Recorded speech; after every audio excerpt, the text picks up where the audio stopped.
ದೆಹಲಿಗೆ ನಾಳೆ ಇನ್ನೊಂದು ಶಾಸಕರ ತಂಡ ಕೂಡ ಹೋಗುತ್ತೆ. ನಾಳೆ 12 ಶಾಸಕರು ದೆಹಲಿಗೆ ಪ್ರಯಾಣವನ್ನ ಬೆಳೆಸುವಂತ ಸಾಧ್ಯತೆ ಇದೆ. ಶಾಸಕ ಬಾಲಕೃಷ್ಣ ನೇತೃತ್ವದಲ್ಲಿ ದೆಹಲಿಗೆ ಹೋಗೋಕೆ ಎಲ್ಲ ಸಿದ್ಧತೆಯನ್ನ ಮಾಡಿಕೊಂಡಿದ್ದಾರೆ. ಬಾಲಕೃಷ್ಣ, ಇಕ್ಬಾಲ್ ಹುಸೇನ್, ರಮೇಶ್ ಬಂಡಿ ಸಿದ್ದೇಗೌಡ ಸೇರಿ ಒಟ್ಟು 12 ಶಾಸಕರು ದೆಹಲಿಗೆ ತೆರಳುವಂತ ಸಾಧ್ಯತೆ ಇದೆ. ದೆಹಲಿಗೆ ನಾಳೆ ಇನ್ನೊಂದು ಶಾಸಕರ ತಂಡ ಹೋಗುತ್ತೆ. ಅದು 12 ಶಾಸಕರ ತಂಡ ದೆಹಲಿಗೆ ಪ್ರಯಾಣವನ್ನ ಬೆಳೆಸುತ್ತೆ.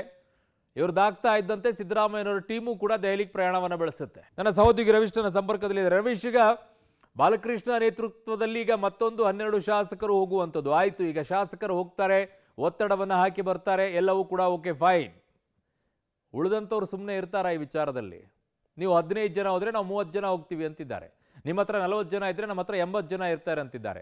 ಅವರು ಕಡ್ಕೊಂಡು ಹೋಗ್ತಾರೆ, ಅವರು ಒಂದಿಷ್ಟು ಒತ್ತಡವನ್ನು ಹಾಕುವಂತ ಕೆಲಸ ಮಾಡ್ತಾರೆ. ಅಂದ್ರೆ ಹೈಕಮಾಂಡ್ ಇದರಲ್ಲಿ ಇಕ್ಕಟ್ಟಿಗೆ ಸಿಲುಕ್ತಾ ಇದೆ. ಏನು ಮಾಡಬೇಕು ಅನ್ನೋ ಪರಿಸ್ಥಿತಿಯಲ್ಲಿ ಹೈಕಮಾಂಡ್ ಬಂದು ತಲುಪ್ತಾ ಇದೆ.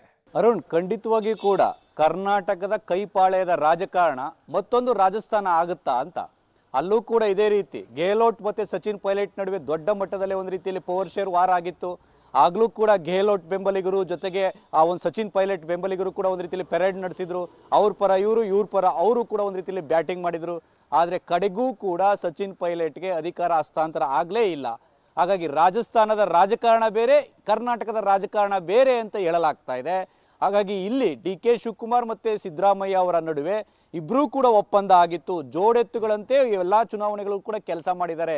ಹಾಗಾಗಿ ಆ ಪರಿಸ್ಥಿತಿ ಇಲ್ಲಿ ಆಗಲಾರದು ಅಂತ DK ಶಿವಕುಮಾರ್ ಬಣದ DK ಶಿವಕುಮಾರ್ ಟೀಮ್ನ ಶಾಸಕರ ವಿಶ್ವಾಸ ಆಗಿದೆ. ಹಾಗಾಗಿ ಈ ವಿಶ್ವಾಸಕ್ಕೆ ಚ್ಯುತಿಯಾಗದಂತೆ ನಡೆದುಕೊಳ್ತಾರಾ? ಖಂಡಿತವಾಗಿ ಕೂಡ ಚಾನ್ಸ್ ಇಲ್ಲ. ನೀವು ಹೇಳ್ದಂತೆ ನೀವು 10 ಆದರೆ ನಾವು 20, ನೀವು 20 ಆದರೆ ನಾವು 40, ಈ ರೀತಿಯ ರಾಜಕಾರಣ ಆದರೂ ಕೂಡ ಅಚ್ಚರಿ ಇಲ್ಲ.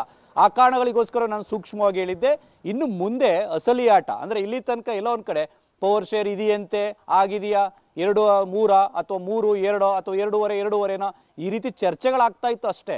ಆದರೆ ಯಾರೂ ಕೂಡ ಒಂದು ರೀತಿಯಲ್ಲಿ ಬಹಿರಂಗವಾಗಿ ಅಖಾಡ ಚಾಲೂ ಮಾಡಿರಲಿಲ್ಲ. ಈಗ ಶುರುವಾಗಿರ್ತಕ್ಕಂಥದ್ದು. ಹಾಗಾಗಿ ನಂಬರ್ ಗೇಮ್ ಏನಾದರೂ ಬಂದರೆ ಖಂಡಿತವಾಗಿಯೂ ಕೂಡ ನೀವು 10 ಜನ ಹೋದರೆ ನಾವು 20 ಜನ ಹೋಗ್ತೀವಿ ಅಂತಲೂ ಕೂಡ ಆಗ್ಬೋದು.